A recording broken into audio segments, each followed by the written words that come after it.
ሰላም ጤና ይስጥልን። የሂሬ ኒውስ ተመልካቾቻችን የሰዓቱን ዜናዎች ወደ እናንተ ማድረሳችንን ጀምረናል። አብራችሁን ቆዩ።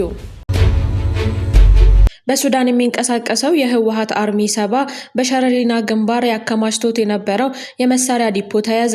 ከሸረሪና ካምፕ ወጣ ብሎ ግዴማ በተባለች ቦታ መጋዘን ውስጥ እንዲሁም ከመሬት በታች በኮንክሪት በተሰራ ግዙፍ ምሽግ ተጠቅሞ የነበረ ተተኳሽ የቡድንና የነፍስ ወከፍ መሳሪያ፣ ሮኬት፣ የአጭርና መካከለኛ ርቀት ሚሳኤሎች፣ አርፒጂ 7፣ የሳተላይት ስልኮች፣ የሬዲዮ መገናኛ፣ የቅኝት ድሮኖች፣ የመኪና መለዋወጫዎች እና ለጊዜው ምንነታቸውን ለመለየት ያልተቻሉ የጦር መሳሪያ ገቢ መደረጋቸውን ምንጮቹ አረጋግጠዋል።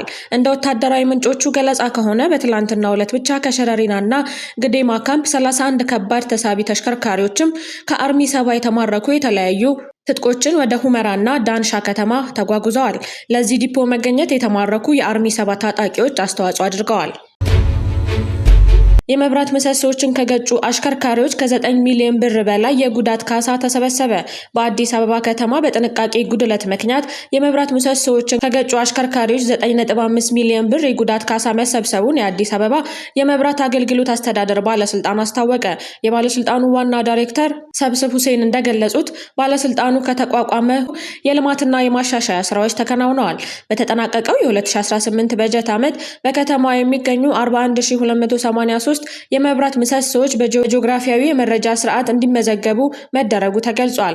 ይህ ስርዓት የመብራት ምሰሶዎችን በዲጂታል መንገድ ለመከታተል ቁጥጥርን ለማጠናከርና የጥገና ስራዎችን በፍጥነትና በብቃት ለማከናወን እንደሚያግዝ ተጠቁሟል። ባለስልጣኑ ለብስራት ሬዲዮ የላከው መረጃ እንደሚያመላክተው የከተማዋን የመብራት መሰረተ ልማት ይበልጥ ለማዘመን የህዝብ ንብረትን ከጉዳት ለመጠበቅና ተመሳሳይ አደጋዎችን ለመቀነስ ቁጥጥርና ማሻሻያ ስራዎች እየተከናወኑ ናቸው። የኤርትራ መንግስት አይኖርም። አምባሳደር ባጫ ደበሌ ዋንስ ጦርነቱ ከተነሳ በኋላ የኤርትራ መንግስት የሚባል ነገር አይኖርም። ይህን ማወቅ መታወቅ አለበት። ጂኦግራፊው ይቀየራል። ፎር ዳት ማተር መንግስቶች ይቀየራሉ፣ ጂኦግራፊውም ይቀየራል። ዝም ብሎ አይነት አይደለም፣ በቀጠናው ማለት ነው። ለአብነት ያህል በኢትዮጵያና በኤርትራ መካከል ያለው ዲማርኬሽን የለም እኮ። እሱም ራሱ ሌላ ተጨማሪ ችግር ይፈጠራል። የኤርትራ መንግስት አይኖርም። የኤርትራ መንግስት በማይኖርበት ጊዜ ምንድነው ሊመጣ የሚችለው? አይኖርም። አዎ አይኖርም። በራሱ ይጠፋል። አይኖርም። ጦርነት አይደለም እንዴ? አሁን እኮ ጦርነት በሚሆንበት ጊዜ ሉክ ደጀንና ፍርንት የሚባል ነገር የለም። በዚህ ዘመን የሚፈጠር ጦርነት ደጀንና ግንባር የሚባል ነገር የለም። ሁሉም ግንባር ናቸው። ይህ ማለት ምንድን ነው? አስመራና በባድመ አካባቢ ያለው ግንባር አስመራ ደጀን ሆኖ ባድመ ግንባር ሊሆን አይችልም። ሁለቱም ግንባር ናቸው። ካርቱም ደጀን ሆኖ አልፋሻ ግንባር አይሆንም። ሁለቱም አንድ ናቸው። ስለዚህ የሚሆነው አንድ ነገር ነው። መንግስታትም ይቀየራሉ። ጂኦግራፊም ያኔ የሚፈጠረው ነገር ይኖራል። አሁን ይሄ እዚህ ይሆናል፣ ይሄ እዚህ ይሆናል ብዬ ያን ማድረግ አንችልም። ነገር ግን ሪዛልቱ ይህ ነው። ይህ ደግሞ አያስፈልግም። በኬንያ የኢትዮጵያ አምባሳደር ባጫ ደበሌ ለቢቢሲ ከሰጡት ቃለ መጠይቅ የተወሰደ። የመንግስት እርምጃ። የመንግስት ኮሚኒኬሽን አገልግሎት ሚኒስትር እናታለም መለሰ የማክሮ ኢኮኖሚ ማሻሻያውን ለማደናቀፍ በሚንቀሳቀሱና የዋጋ ንረት በሚያሳብቡ አካላት ላይ ጠንካራ እርምጃ መውሰዱን ገለጸ። በተወሰደው እርምጃ በህገወጥ የገንዘብ ዝውውር የተጠረጠሩ 169 ግለሰቦች በቁጥጥር ስር ውለዋል። በተጨማሪም 7000 በላይ መጋዘኖችና የንግድ ድርጅቶች፣ 38 የቤቲንግ ድርጅቶች እንዲሁም 183 በኮንትሮባንድ የተሰማሩ አካላት ላይ እርምጃ ተወስዷል። 13 አቅራቢዎችም ማስጠንቀቂያ ተሰጥቷቸዋል። መንግስት ሌብነትና ሙስናን የመታገል ቁርጠኝነቱንም አረጋግጧል። ከባድ ነገር እየመጣ ነው። የፌዴራሉ መንግስት ህወሓት ወደ ዳግም ጦርነት ለመግባት ጫፍ መድረሳቸው እየተነገረ ነው። አሁን ላይ ሁለቱም ወታደራዊ ዝግጅትና የኃይል ንቅናቄ እያደረጉ መሆኑን ትላንት የአውሮፓ የሰላም ተቋማትና የአይን ምስክሮች ገልጸዋል። የሁለቱም ወገኖች በምዕራብ ትግራይ፣ በአፋርና በአማራ አዋሳኝ ወሰኖች ላይ ወታደሮችና ምሽጎችን እያስፋፉ በመሆናቸው ሌላ ጦርነት ሊቀሰቀስ ይችላል የሚል ስጋት አይሏል። ህወሓት ጊዜያዊ አስተዳደሩን ባፈረሰበት ሚያዝያ ወር ከግንቦት ጀምሮ ደሞዝ እንደማይኖር ለክልሉ ሰራተኞች አሳውቋል ነበር። ሆኖም ግን የፌዴራሉ መንግስት እስካሁን ድረስ የትግራይ መንግስት ሰራተኞችን ደሞዝ፣ የክልሉ የጤና ትምህርትና የግብርና በጀትን ሳያቋርጥ እየላከ መሆኑ ታውቋል። ይሄ ህዝብ ማስቀደም በመሆኑ መልካም ነው። ነገር ግን ወዲህ ደግሞ የጦርነት ድግስ አለ።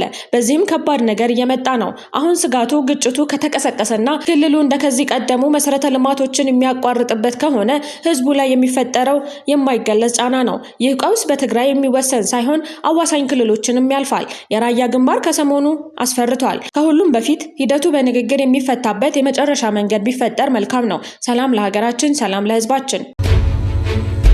የሳይበር ጥቃት ኢትዮጵያ ከአፍሪካ 5ኛ መሆኗ ተሰማ። ኢትዮጵያ በሳይበር ተጋላጭነት ከአፍሪካ አህጉራት 5ኛ ደረጃ ላይ እንደምትገኝ የኢንተርፖል አዲስ ሪፖርት አመላከተ። በሀገሪቱ አጠቃላይ ከታዩ የዲጂታል ጥቃት ተጋላጭነቶች መካከል ኢትዮጵያ 3.3% ድርሻ እንዳላት የተገለጸ ሲሆን ፈጣን የቴክኖሎጂ እድገት ጉዞ ከሳይበር ደህንነት መከላከያ አቅምና ተቋማዊ ዝግጅት ቀድመው መሄዳቸው ለዚህ ተጋላጭነት እንደዳረገው ሪፖርቱ አረጋግጧል። በሀገሪቱ በሳይበር ጥቃት ሳቢያ የሚገጥመው አጠቃላይ የኢኮኖሚ ኪሳራ $5 ቢሊዮን መድረሱን የጠቆመው ድርጅቱ አገራትና ድርጅቶች ለሳይበር ደህንነት የሚወጡት ወጪ ከ$15 ቢሊዮን በላይ ማሻቀቡ ተመላክቷል። በተለይም በምስራቅ አፍሪካ ሀገራት ላይ የሚፈጸመው የሳይበር ጥቃቶች በሞባይል ገንዘብ የማጭበርበር፣ በቴሌኮሙኒኬሽን መሰረተ ልማቶችና በወሳኝ ተቋማት ላይ ያተኮሩ መሆናቸው ተመላክቷል። የትግራይ ሚዲያዎች ከምድር በታች ወደ ተቆፈረ ስቱዲዮ ተሸጋግረዋል። ጥምረቱና ትብብሩ ወደ ከፍተኛ የትግል ደረጃ ተሸጋግሯል ሲሉ የህወሓት ከፍተኛ ወታደራዊ አመራር የሆኑት ገብረ ጻድቃን በትግራይ ቴሌቪዥን ቀርበው ተናገሩ። ህወሓት የፌዴራል መንግስቱን በጦርነት ለመጣል ወደ ራያና አፋር ድንበር መካናይዝ ጦሩን ጨምሮ እያስጠጋ የሚገኝ ሲሆን መንግስትም ዝግጅት እያደረገ ይገኛል። የትግራይ ሚዲያዎች ከመሬት በታች ወደ ተቆፈረ ስቱዲዮ ውስጥ መግባታቸውን የመቀሌ ምንጮች ገልጸዋል። የባህር ዳር ደጃዝማች በላይ ዘለቀ ዓለም አቀፍ አውሮፕላን ማረፊያ አዲሱ ተርሚናል ተመረቀ። ጠቅላይ ሚኒስትር ዶክተር አብይ አህመድ በኢትዮጵያ ከቦሌ ዓለም አቀፍ አውሮፕላን ማረፊያ ቀጥሎ ሁለተኛውን ግዙፍ የሆነውን የባህር ዳር ደጃዝማች በላይ ዘለቀ ዓለም አቀፍ አውሮፕላን ማረፊያ አዲሱ ተርሚናልን በባህር ዳር ከተማ መርቀው ከፍተዋል። የጠቅላይ ሚኒስትር ዶክተር አብይ አህመድ የባህር ዳር ጉብኝት። ጠቅላይ ሚኒስትር ዶክተር አብይ አህመድ እና ቀዳማዊት እመቤት ዝናሽ ታያቸው ከከፍተኛ የስራ ኃላፊዎች ጋር በመሆን በባህር ዳር ከተማ የተከናወኑ ቁልፍ የልማት ስራዎችን ተዘዋውረው ጎብኝተዋል። በጉብኝቱ የከተማዋን ተስፋ ሰጪ የልማት እንቅስቃሴዎች የተመለከቱ ሲሆን እነዚህ ስትራቴጂካዊ ስራዎች የነዋሪዎችን ተጠቃሚነት ከማረጋገጥ ባለፈ የቱሪዝምና የኢኮኖሚ መነቃቃትን እንደሚፈጥሩ ተገልጿል። በተጨማሪም ጉብኝቱ ከተማዋ በሀገር አቀፍ ደረጃ ያላትን የንግድና ኢንቨስትመንት ማዕከልነት ሚና ይበልጥ የሚያጠናክር መሆኑ ታውቋል። በመርሃ ግብሩም መሪዎቹ በአማራ ክልል ጠቅላይ ፍርድ ቤት በቴክኖሎጂ ድጋፍ እየተካሄደ ያለውን ዘመናዊ የሪፎርም ስራ በአካል በመገኘት መመልከታቸውን የመንግስት ሚዲያዎች ዘግበዋል። መንግስትና የህወሓት ኃይሎች በከፍተኛ ወታደራዊ ዝግጅት ላይ መሆናቸው ተሰማ። መንግስትና ህወሓት ለተጨማሪ ጦርነት ከባድ ዝግጅት እያደረጉ መሆኑን የተለያዩ ምንጮች አሳሰቡ። የአውሮፓ የሰላም ተቋም መገናኛ ብዙሃንን ጠቅሶ እንዳመላከተው በሁለቱ ኃይሎች መካከል የታየው ወታደራዊ ንቅናቄ አዲስ ግጭት ሊቀሰቅስ ይችላል የሚለው ስጋት አንሮታል። ተቋሙም ሁለቱ ወገኖች ልዩነታቸውን በሰላማዊ ሁሉን አካታችና ገንቢ ውይይት እንዲፈቱ አጥብቆ ጠይቋል። በስፍራው የሚገኙ የአይን ምስክሮች እንደተናገሩት የትግራይ ተዋጊዎች በርካታ ተዋጊዎችን ወደ ምዕራብ ትግራይ በማዝመት ከአፋርና ከአማራ ክልሎች ጋር በሚዋሰኑ ድንበሮች ላይ ምሽግ እየቆፈሩ ይገኛሉ። በአንጻሩ የኢትዮጵያ መከላከያ ሰራዊት በአማራና አፋር ክልሎች ከፍተኛ ወታደራዊ ንቅናቄ እያደረገ መሆኑ የተገለጸ ሲሆን በተለይም በአፋር ክልል ዞን 4 የተለያዩ ወረዳዎችና ቀበሌዎች ተጨማሪ ወታደሮች መስፈራቸው ተመላክቷል።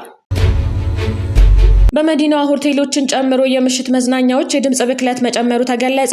የአዲስ አበባ አካባቢ ጥበቃ ባለስልጣን ለቁጥጥር የሚመች የድምጽ ብክለት መመሪያ እያዘጋጀው ይገኛል ብሏል። የአዲስ አበባ አካባቢ ጥበቃ ባለስልጣን በበጀት ዓመቱ በ12376 ተቋማት ላይ የክትትልና ቁጥጥር ስራ ሰርቻለሁ ብሏል። በመዲናዋ ሆቴሎች፣ ግሮሰሪዎች፣ የምሽት ጭፈራ ቤቶች በስፋት መኖራቸውን ተከትሎ ህብረተሰቡ መረበሹን ቅሬታ እየቀረበ መገኘቱ ተገልጿል።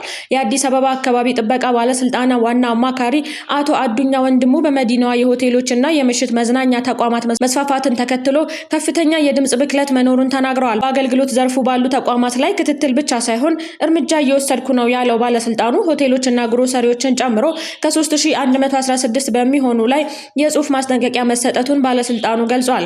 አቶ አዱኛ ከተሰጡት የጽሁፍ ማስጠንቀቂያዎችም ተሰጥቷቸው ያላስተካከሉ ተቋማት ላይ የማሸግ እርምጃ ተወስዷል ብለዋል። በዚህም በአገልግሎት ሰጪ ተቋማቱ ላይ 28ቱ ላይ የማሸግ እርምጃ እንደወሰደ ተገልጿል። የድምጽ ብክለት ላይ ችግሮች እንዳሉ የሚናገሩት የአዲስ አበባ አካባቢ ጥበቃ ባለስልጣን ዋና አማካሪ አቶ አዱኛ ወንድሙ የአገልግሎት ሰጪ ተቋማት እንዲሁም የአምራች ኢንዱስትሪዎች የገንዘብ ቅጣት እንደተጣለባቸው አስረድተዋል። የድምጽ ብክለት መመሪያን በማዘጋጀት ለፍትህ ሚኒስቴር መላኩን አማካሪው የገለጹ ሲሆን አሁን ላይ ያለው ብክለት ጥብቅ ቁጥጥር ለማድረግ ያግዛል ተብሎ እንደታመነበት አንስተዋል። የአዲስ አበባ አካባቢ ጥበቃ ባለስልጣን በተጠናቀቀው 2018 በጀት ዓመት የአካባቢ ብክለትን የአየር ንብረት ለውጥ ስራዎችን አስመልክቶ በዛሬው ዕለት ለመገናኛ ብዙሃን መግለጫ ሰጥቷል። ክቡራን ተመልካቾቻችን ለዛሬ ያዝናቸው ዜናዎች ይመስሉ ነበር። ስለተከታተላችሁ እናመሰግናለን። መልካም ቆይታ